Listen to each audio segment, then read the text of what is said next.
ஒரு கிரகத்துக்கும் அதோட கிரகங்களோட ஹோரைகள் முதல் ஹோரையாக கணக்கிடப்படுது.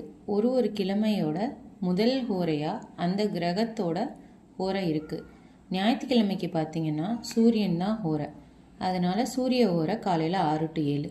திங்களுக்கு சந்திரன் ஹோரை காலையில் 6 to 7. செவ்வாய்க்கு அங்காரகன் அதாவது முருகனோட ஹோரை காலையில் 6 to 7. புதன் சுபஹோரை காலையில் 6 to 7. வியாழன் குருஹோரை காலையில் 6 to 7. வெள்ளி சுக்கிரஹோரை காலையில் 6 to 7. சனிஹோரை காலையில் 6 to 7. உங்களுக்கு ஏதாவது ஒரு கிரகத்தால் நல்லது நடக்கணும் அப்படின்னு நினச்சிங்கன்னா இந்த சுபஹோரைகளை பயன்படுத்தி நீங்கள் அந்த நேரங்களில் அதற்குரிய தெய்வங்களை கும்பிட்டு வந்தீங்க அப்படின்னா உங்களுக்கு நல்லதே நடக்கும். எடுத்துக்காட்டுக்கு குரு உங்களுக்கு நல்லது செய்யணும் அப்படின்னீங்கன்னா வியாழக்கிழமை காலையில் குரு ஹோரை சுபஹோரையாக இருக்குது. அந்த நேரத்தில் அந்த